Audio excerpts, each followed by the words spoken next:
Hi hello నమస్తే welcome to sauce TV. నేను మీ Shiva. Shankar direction లో మన ముందరికి మెగా పవర్ స్టార్ హీరో అయినటువంటి Ram Charan movie game changer release కి సిద్ధంగా ఉంది. సో యాక్చువల్లీ ఈ సినిమా ఏంటంటే సెప్టెంబర్ లో రిలీజ్ కావాల్సిన ఇంకా పోస్ట్ ప్రొడక్షన్స్ పనులు ఇంకా కంప్లీట్ కాకపోయేసరికి సినిమాని పోస్ట్ పోన్ చేశారు. సో ఆల్మోస్ట్ ఇది 2025కే వస్తుందని జనాలందరూ ఎక్స్పెక్ట్ చేస్తున్నటువంటి టైంలో ప్రొడ్యూసర్ అయినటువంటి దిల్ రాజు ఏం చెప్పారంటే ఈ సినిమాని మేము క్రిస్మస్ సెలబ్రేషన్స్ ముందుగానే రిలీజ్ చేయబోతున్నాం, జనాల ముందు గుడ్ న్యూస్ ఇచ్చారు. అవునవును, అసలు ఇప్పుడు ఎందుకు శంకర్ గురించి టాపిక్ అనే కదా. సో శంకర్ సినిమాస్ కానీ మనం కానీ చూసుకున్నట్లయితే విక్రమ్తో వచ్చినటువంటి ఐ సినిమా మొదలు లేటెస్ట్గా వచ్చినటువంటి ఇండియన్ 2 వరకు వచ్చిన ప్రతి సినిమా కూడా డిజాస్టర్ ఫ్లాప్ టాక్స్ అనే వచ్చాయి. సో అందువల్ల ఏంటంటే శంకర్ ఈ గేమ్ చేంజర్ సినిమా మీద ఎక్కువ కాన్సన్ట్రేషన్ చేశారు. సో గేమ్ చేంజర్ ఎలా అయినా హిట్ చేయాలని.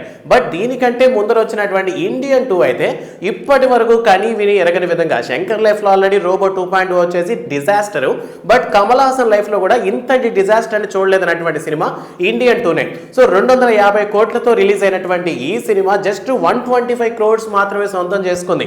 సో అందువల్ల ఏంటంటే కలెక్షన్స్ పరంగాను లేదా థియరేటికల్ గాను ఈ సినిమా పెద్దగా ఆడలేదు, జనాలకైతే అస్సలు నచ్చలేదు. సో ఇంత ఇన్వెస్ట్ చేసినా కూడా వర్కౌట్ అవ్వకపోయేసరికి దీనికి సంబంధించి మనకి ఇండియన్ 2 క్లైమాక్స్ లో మనకి ఇండియన్ 3కి సంబంధించినటువంటి ట్రైలర్ ని చూపించారు. సో అందువల్ల మళ్ళీ ఈ సినిమాని కానీ థియేటర్లో రిలీజ్ చేస్తే ఇంకా లాస్ వస్తుందని అనుకున్నారేమో శంకర్జీ. సో అందువల్ల కమల్ హాసన్తో చేసినటువంటి ఈ ఇండియన్ 3 సినిమాని నెట్ఫ్లిక్స్ లో అంటే డైరెక్ట్ గా డిజిటల్ స్క్రీన్స్ లో రిలీజ్ చేయబోతున్నారంట, థియేటర్స్ కి ఇవ్వకుండా. కాస్త షాకింగ్ గా ఉన్నప్పటికీ మొత్తం మీద మంచి డెసిషన్ తీసుకున్నారని చాలా మంది నెటిజన్స్ కామెంట్ చేస్తున్నారు. సో ఈ నెట్ఫ్లిక్స్ ఏంటంటే కొంచెం రీజనబుల్ గా అంటే సో శంకర్ స్థాయిని కమల్ హాసన్ గారి స్థాయిని దృష్టిలో పెట్టుకుని ఒక పర్టికులర్ ఫిగర్ కి అయితే మూవీని అయితే కొనుగోలు చేసిందంట. సో నెట్ఫ్లిక్స్ లో ఈ సినిమా రిలీజ్ కాబోతోంది, అది 2025 జనవరిలో రాబోతుందని టాక్ అయితే వినిపిస్తుంది. సో ప్రెసెంట్ దీని మీద ఏంటంటే చాలా మంది ఫ్యాన్స్ కూడా కాస్త పాజిటివ్ గానే ఉన్నారు. సో దీనికోసం మళ్ళీ థియేటర్లో రిలీజ్ చేసి అంటే ఆటలో రావాల్సిన సినిమాలన్నింటినీ ఆపేసి ఈ సినిమా రిలీజ్ చేసినా కూడా పెద్దగా కలెక్షన్స్ రావు. ఇన్ కేసు ఎవరైనా థియేటర్కి వెళ్దామంటే ప్రెసెంట్ ఉన్నటువంటి రేట్స్ కి థియేటర్కి తిట్టుకోవడం కన్నా శుభ్రంగా ఓటీటీలో రిలీజ్ చేయడమే బెస్ట్ పని అని చాలా మంది కామెంట్స్ అయితే చేస్తున్నారు. బట్ మొత్తానికి శంకర్ ఇప్పుడు ఫుల్ కాన్సన్ట్రేషన్ గేమ్ చేంజర్ మీద పెట్టున్నారు.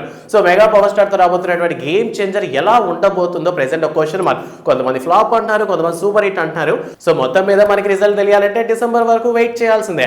అండ్ మరోపక్క ఉలగ నాయకన్ కమల్ హాసన్ గారు మణిరత్నం డైరెక్షన్ లో ప్రెసెంట్ థగ్ లైఫ్ సినిమాని అయితే చేస్తున్నారు. ఇక దీని తర్వాత ఎల్సీయూలో లోకేష్ కనగరాజ్ యూనివర్స్ లో రాబోతున్నటువంటి విక్రమ్ చేస్తారా లేదంటే ఇంకెవరి సినిమానైనా చేయబోతున్నారని ఫ్యూచర్ లో తెలియాల్సి ఉంది. So present game changer cinema మీద మీ ఒపీనియన్ ఏంటి? అండ్ అలానే ఈ ఇండియన్ 3 రిలీజ్ మీద అంటే ఓటీటీలో రిలీజ్ చేస్తాను అంటున్నారు కదా, కరోనా టైంలో మాత్రం చాలా మూవీస్ ఓటీటీలో డైరెక్ట్ గా రిలీజ్ అయ్యాయి. సో ఆఫ్టర్ థియేటర్స్ దొరుకుతున్నప్పటికీ కూడాను మళ్ళీ ఓటీటీ రిలీజ్ అంటే మీ ఒపీనియన్ ఏంటి అన్న విషయాన్ని కామెంట్ సెక్షన్ లో మెన్షన్ చేయండి. మరిన్ని మూవీ అప్డేట్స్ కోసం సాస్ టీవీని సబ్స్క్రైబ్ చేసుకోండి. Thanks for watching.